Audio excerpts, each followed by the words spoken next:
तो यहाँ पे आता है जुडिशियल अपॉइंटमेंट। हम जानते हैं कि जुडिशियल का जो अपॉइंटमेंट है वो सेंटर ही करता है, राइट। तो यहाँ पे क्या था कि एक केस गया था सुप्रीम कोर्ट में, और केस क्या आता है कि यहाँ पे क्या हो रहा है, कुछ डिले हो रहा है जजेस के अपॉइंटमेंट पे सेंटर के द्वारा। तो अपॉइंटमेंट जो है जजेस का हायर जुडिशरी में, वो देखते हैं कि जजेस जो है they are appointed through a collegium, यानी कि कॉन्स्टिट्यूशन में ये मेंशन है कि जजेस का अपॉइंटमेंट कैसे होना है। तो ये आर्टिकल 124 क्लोज 2 इन 217 गवर्न करता है अपॉइंटमेंट किसका, जजेस का, सुप्रीम कोर्ट पे, हाई कोर्ट में respectively. Judgements of the supreme court के द्वारा ये इवॉल्व हो चुका है, रिफर टू एज 3 जजेस case and pronounced in 1981, 1993 and 1998. Supreme Court Collegium includes Chief Justice of India and 4 other senior most judges of the court at that time. Collegium जो है appointment का जजेस का हाई कोर्ट में, वो कौन देता है, चीफ जस्टिस ऑफ इंडिया, और 2 जो सीनियर मोस्ट जजेस होते हैं सुप्रीम कोर्ट के। इनिशिएशन होता है प्रपोजल्स का, जिसमें कि अपॉइंटमेंट कैसे होना चाहिए जजेस का, ठीक है, चाहे वो हाई कोर्ट के जजेस हो, चाहे वो कहाँ के हो, सॉरी यहाँ पे सिर्फ हम हाई कोर्ट के जजेस की बात कर रहे हैं। With the high court collegium HCC जो क्या करता है, व्यूज देता है किसको, फिर सुप्रीम कोर्ट के कॉलेजियम को। हाई कोर्ट का जो कमीशन है उसमें कौन होता है, उसमें होता है चीफ जस्टिस हाई कोर्ट का, और 2 सीनियर मोस्ट जजेस होते हैं। अब यहाँ पे गवर्नमेंट का भी रोल है जजेस के अपॉइंटमेंट को लेकर। मेमोरेंडम ऑफ प्रोसीजर के हिसाब से गवर्नमेंट एक इंक्वायरी कंडक्ट कर सकती है by the intelligence bureau for candidates recommended. Government क्या कर सकती है, ऑब्जेक्शंस भी रेज करती है और क्लैरिफिकेशन सीख कर सकती है कॉलेजियम्स की जो चॉइस है उसके रिगार्डिंग। हावेवर अगर जो कॉलेजियम है वो रीट्रेट करता है सेम नेम, तो government is bound to appoint them as जजेस। सरकार जो है वो बाउंड है उनको जजेस के तौर पे अपॉइंटमेंट करने के लिए। Constitutional provisions related to appointment in higher judiciary, article 124 clause 2 कहता है कि सुप्रीम कोर्ट के जो जजेस है वो प्रेसिडेंट उनको अपॉइंटमेंट करेगा, कंसल्टेशन लेगा जो जजेस है सुप्रीम कोर्ट के उनको और हाई कोर्ट के जजेस के साथ, ठीक है। अब यहाँ पे क्या होता है, जब अपॉइंटमेंट होता है जज का other than the chief justice, तो चीफ जस्टिस जो है इंडिया का उसके साथ बैठ के कंसल्टेशन लेना बिल्कुल जरूरी है। आर्टिकल 217 कहता है हाई कोर्ट के जो जजेस हैं उनको प्रेसिडेंट अपॉइंट करेगा चीफ जस्टिस के कंसल्टेशन के बाद, और जो स्टेट का जो गवर्नर है उसका कंसल्टेशन भी यहाँ पे इम्पोर्टेंट हो जाता है। अगर हम बात करें अपॉइंटमेंट किसका, जज का, चीफ जस्टिस का नहीं, chief justice of high court का, उनके, राइट। अब आता है जो जुडिशियल प्रोनाउंसमेंट है related to appointment in higher judiciary. First जज केस 1981 में आया था। सुप्रीम कोर्ट ने ये कहा था कि जो चीफ जस्टिस ऑफ इंडिया है जो रिकमेंडेशन देता है प्रेसिडेंट को, वो रिफ्यूज हो जाता है कॉजेंट रीजन की वजह से हो सकता है। तो यहाँ पे क्या होता है, ग्रेटर एग्जीक्यूटिव जो है वहाँ यहाँ पे ज्यादा पावरफुल हो जाती है।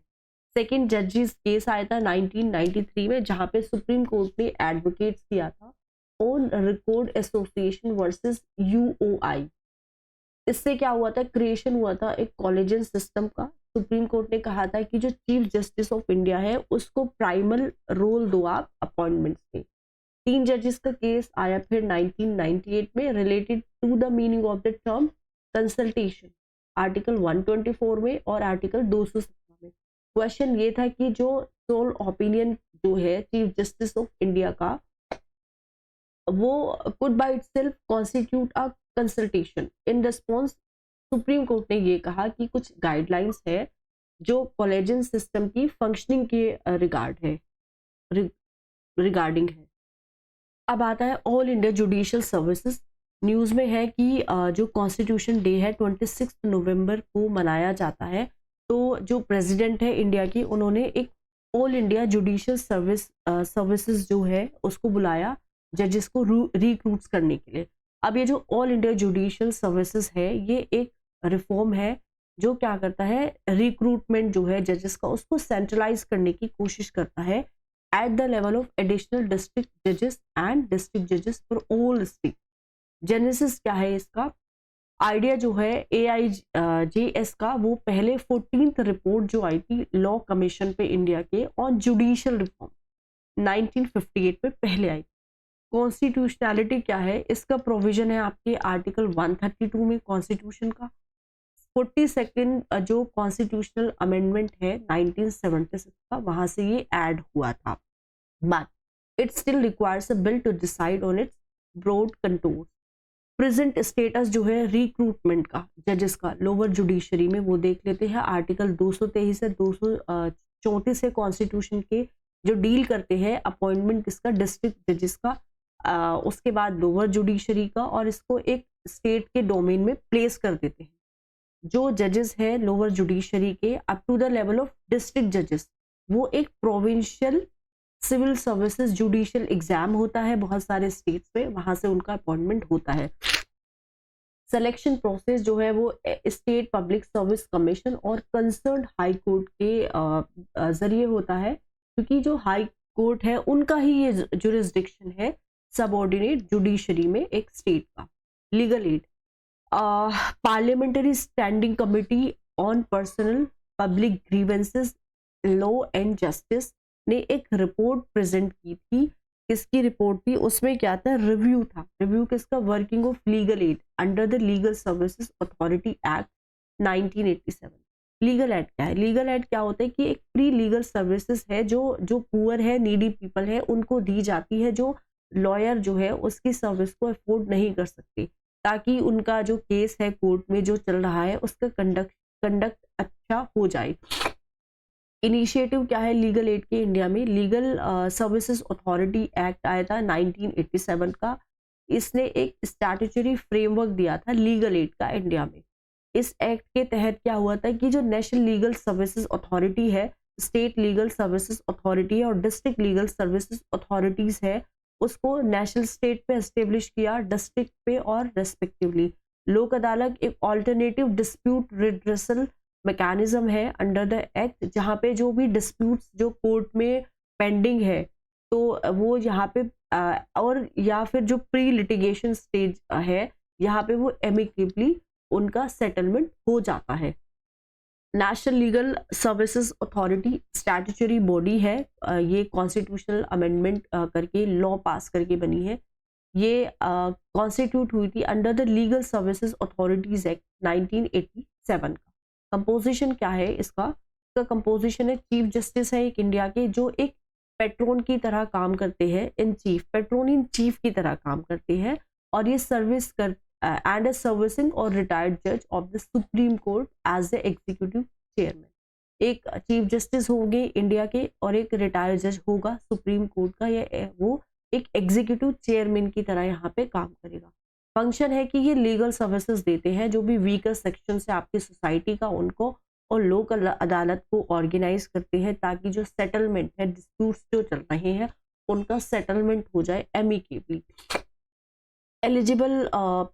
Eligible litigations as per section 12 of LSA act 1987, women और चिल्ड्रन जो है या फिर जो मेंबर है शेड्यूल कास्ट्स के या फिर ट्राइब्स के, इंडस्ट्रियल जो वर्कमैन है, पर्सन है डिसेबिलिटी के या फिर इन कस्टडी एटसेट्रा, जो पर्सन है जिनकी एनुअल इनकम उस अमाउंट से कम है जो रेस्पेक्टिव जो स्टेट गवर्नमेंट है उसने प्रिस्क्राइब की है केसेस में, for cases in any court other than the supreme court, and जो 5 लाख से कम है अगर केस आपका कहाँ पे है? सुप्रीम कोर्ट पे। तो यहाँ पे क्या है? पैरालीगल वॉलंटियर्स भी है, ये ट्रेन पर्सन होते हैं जो असिस्ट करते हैं LSA को और लोक अदालत को फ्री लीगल एड देने के लिए जो नीडी पीपल है। Supreme court legal services committee है, ये कॉन्स्टिट्यूट हुई थी under section 3A of LSA act 1987 ताकि एक लीगल सर्विसेज दी जाए पुअर लोगों को, अंडर प्रिविलेज्ड लोगों को और जो मार्जिनलाइज्ड सेक्शन है सोसाइटी के उनको। Patreon in chief of SCLC ये होते हैं चीफ जस्टिस किसके? इंडिया की।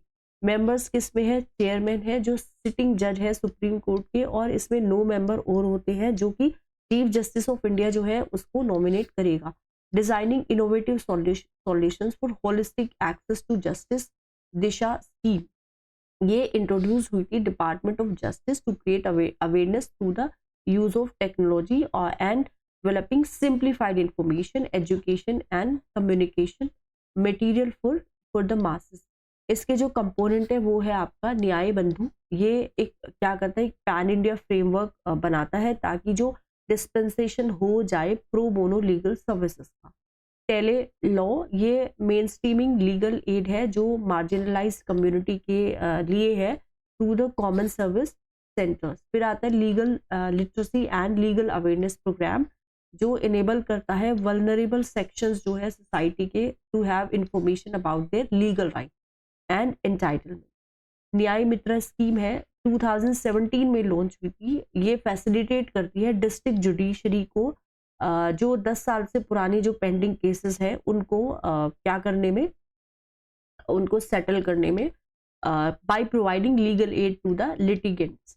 Supreme court middle income group legal aid scheme है। ये प्रोवाइड क्या करती है, लीगल सर्विस उनको जिनकी इनकम जो है मिडिल इनकम ग्रुप में फॉल करती है और उनकी जो ग्रोस इनकम की बात करें तो does not exceed 60,000 per month और ₹7,50,000। कॉन्स्टिट्यूशनल प्रोविजंस है जो लीगल एड जो है इंडिया की उससे रिलेटेड है, आर्टिकल 39A में है। ये प्रोवाइड करते हैं कि स्टेट को फ्री लीगल एड प्रोवाइड करना चाहिए सूटेबल लेजिस्लेशन या स्कीम के जरिए। आर्टिकल 21 क्लोज 1 है, हर एक इंडिविजुअल जो है जिसको डिटेन कर लिया गया है या फिर कैद में डाल दिया गया है उसको राइट टू लीगल रिप्रेजेंटेशन है by a lawyer of their choosing. It implicitly recognise the right to legal assistance. तो लीगल असिस्टेंस की उसके पास पूरी राइट है। Judicial pronouncement related to legal aid, MH Hoskot versus state of Maharashtra 1978। यहाँ पे supreme court ने कहा था कि जो राइट है फ्री लीगल एड की वो ड्यूटी है गवर्नमेंट की और एक इम्प्लिसिट एस्पेक्ट है आर्टिकल 21 का। हुसैन आरा खातून वर्सेस स्टेट ऑफ बिहार 1979। यहाँ पे भी सुप्रीम कोर्ट ने कहा था कि लीगल सर्विसेज जो है वो एसेंशियल इंग्रेडिएंट है just fair and reasonable procedure under article 21।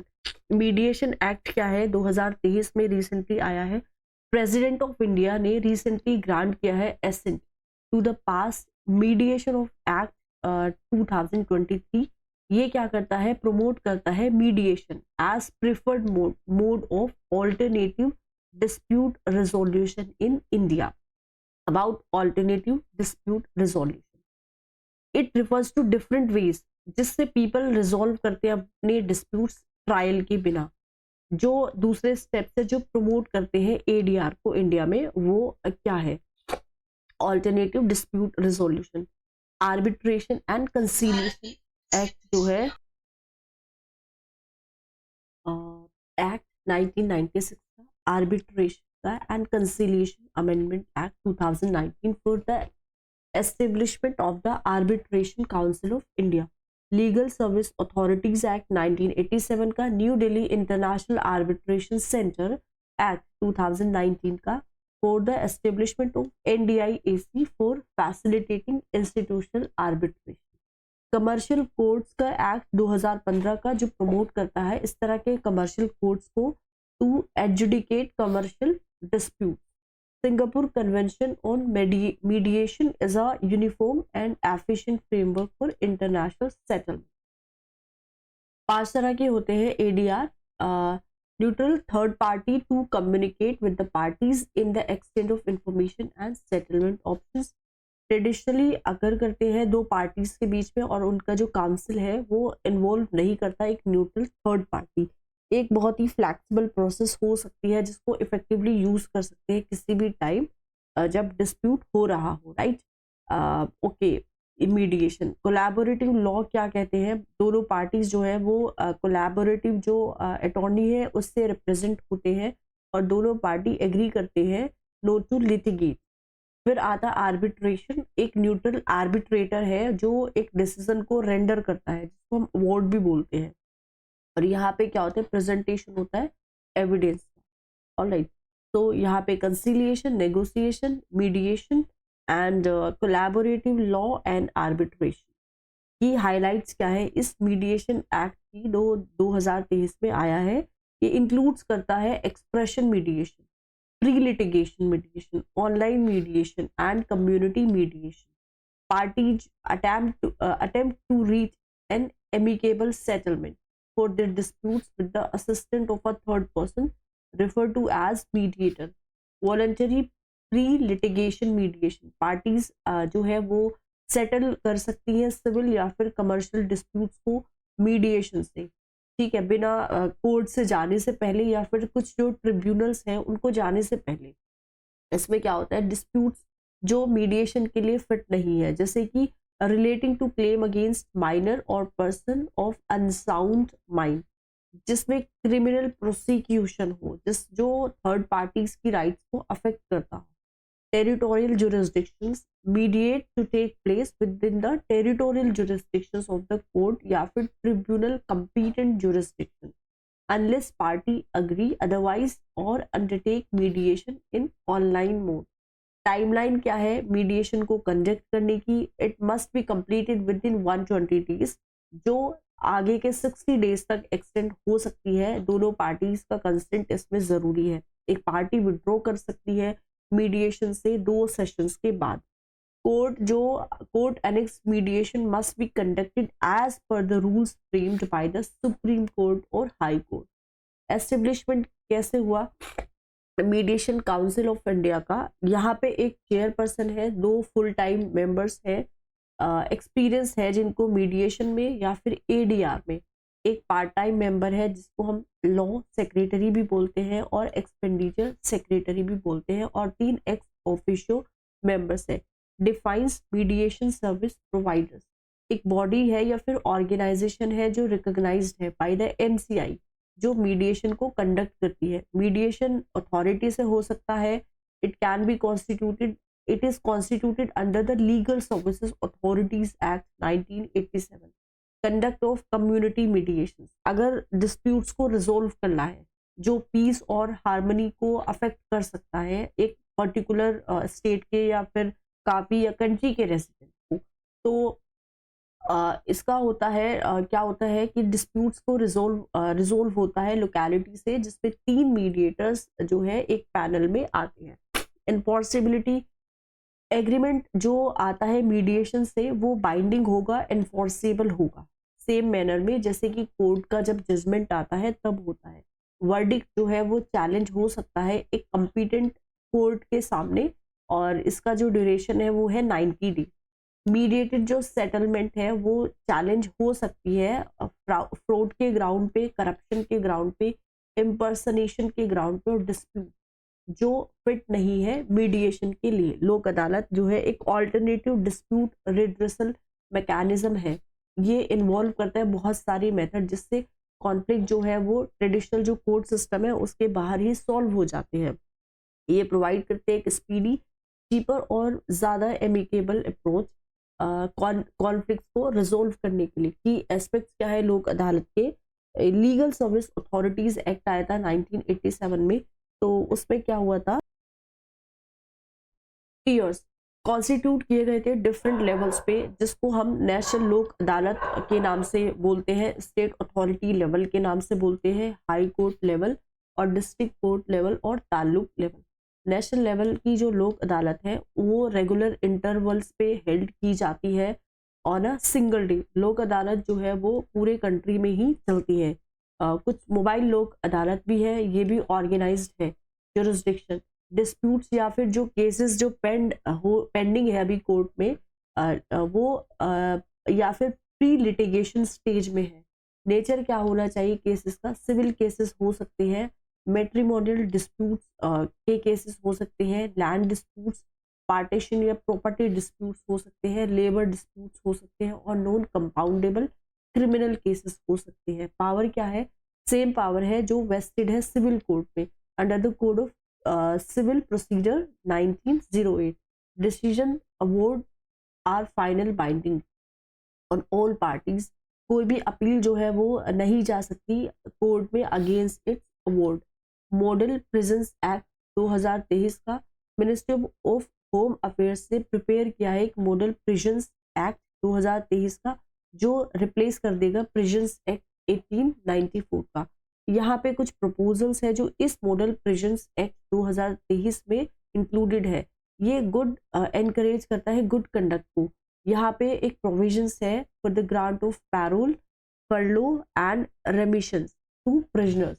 Payroll क्या है? एक सिस्टम है कंडीशनल रिलीज का, कि एक प्रिजनर की कंडीशनल रिलीज हो सकती है with a suspension of the sentence for specific period, कि उसका जो अगर उसको सजा होने वाली है तो उसका सस्पेंशन हो सकता है एक स्पेसिफिक पीरियड के लिए। फर्लो जो है वो दिया जाता है अगर लॉन्ग टर्म इम्प्रिजनमेंट दी गई है किसी को, तो पीरियड जो है फर्लो का जो प्रिजनर को दिया जाता है उसको हम रेमिशन की तरह ट्रीट करेंगे, या फिर रिडक्शन जो है सेंटेंस। बेल का मतलब होता है कि procurement of release from a prison of a person awaiting trial और an appeal for reformation and rehabilitation. इसमें क्या होता है? एटीट्यूडल चेंज होता है प्रिजनर के टूवर्ड्स। वोकेशनल ट्रेनिंग दी जाती है, स्किल डेवलपमेंट किया जाता है for better safety and security. Separate accommodation है विमेन के लिए और जो ट्रांसजेंडर इनमेट्स हैं उनके लिए। टेक्नोलॉजी का यूज है प्रिजन की एडमिनिस्ट्रेशन में। यहाँ पे हाई सिक्योरिटी जेल्स का एस्टेब्लिशमेंट किया जाता है, किया जाएगा। दूसरे जो मेजर्स है वो है कि प्रोविजंस होना चाहिए ओपन और सेमी ओपन जेल्स में, और मेजर्स लेने चाहिए प्रिजनर्स को। वीडियो कॉन्फ्रेंस होनी चाहिए कोर्ट्स के साथ, हैव आल्सो बीन इंट्रोड्यूस्ड। अब ये जो प्रिजन्स एक्ट है 1894 में आया था, प्रिजनर्स एक्ट आया था 1900 में, और जो ट्रांसफर है प्रिजनर एक्ट का 1950 में, वो भी रिव्यू हुआ है और उनके जो रेलिवेंट प्रोविजंस है वो भी एसिमुलेट किए गए हैं किसमें? मॉडल एक्ट में। प्रिजनर एक्ट जो है 1894 का फर्स्ट लेजिस्लेशन है जो मैनेजमेंट और एडमिनिस्ट्रेशन जो है प्रिजन का कैसे होना चाहिए उसको गवर्न करता है। तो ये जो प्रिजन डिसिप्लिन कमेटी थी उसके रिकमेंडेशन पे बेस्ड है, जो लॉर्ड मैक्यूले ने 1936 में क्या की थी? अपॉइंट की थी। ये डिफाइन करता है प्रिजन को एज एनी जेल या फिर प्लेस है जहाँ पे परमानेंटली या टेम्पररीली क्या करते हैं? डिटेंशन करते हैं प्रिजनर्स का, excluding police custody and subsidiary jails. तो ये कुछ प्रोविजंस देता है प्रिजनर्स के लिए, एम्प्लॉयमेंट से रिलेटेड, हेल्थ से रिलेटेड और विजिट से रिलेटेड। कॉन्स्टिट्यूशनल और लीगल सेफ गार्ड्स क्या है जो प्रिजन के रिलेटेड है, या फिर judicial pronouncement related to prisoners right. 7 schedule में क्या है? जो प्रिजन है या जो पर्सन है जिसको डिटेन कर लिया गया है वो एक स्टेट लिस्ट है, एंट्री 4 के अंदर, लिस्ट 2 के अंदर। एडमिनिस्ट्रेशन है, मैनेजमेंट है प्रिजन का, प्रिजनर्स का रिस्पॉन्सिबिलिटी बन जाती है रेस्पेक्टिव स्टेट गवर्नमेंट की। आर्टिकल 39A कहता है कि जो कॉन्स्टिट्यूशनल राइट्स है जो एक्यूज की, तो वो उसको हमें क्या करना है? फ्री लीगल एड सर्विसेज देनी है। कुछ इंपॉर्टेंट एक्ट है जहाँ पे क्या होता है? रिपैट्रिएशन होता है। प्रिजनर एक्ट 2003 का, क्रिमिनल प्रोसीजर आइडेंटिफिकेशन एक्ट 2022 का। Mohammad Gyasuddin versus state of AP Andhra Pradesh, AIR 1977, SC 1926। Court ने स्ट्रॉन्गली एंडोर्स किया था इम्पोर्टेंस किसका? हॉस्पिटल सेटिंग का और थेराप्यूटिक गोल किसका? इम्प्रिजनमेंट का, कि मेडिसिन की जो फैसिलिटीज़ है, हॉस्पिटल की जो फैसिलिटीज़ है वो भी होनी चाहिए प्रिजनर्स के लिए। प्रेम शंकर वर्सेस दिल्ली एडमिनिस्ट्रेशन 1980 का, सुप्रीम कोर्ट ने कहा था कि यहाँ पे कोई कंपल्सिव नीड नहीं है to fetter chain the person's limb. एक जो पर्सन है उसके हाथों को चेन लगाने का कोई कंपल्सिव नीड नहीं है इसकी। Sheela Barse versus state of Maharashtra related to custodial violence to women prisoners in jail. कुछ विमेन प्रिजनर्स थी जिनकी जेल में क्या हुई थी? उनके साथ वायलेंस हुई थी, तो उसी के रिगार्डिंग ये केस।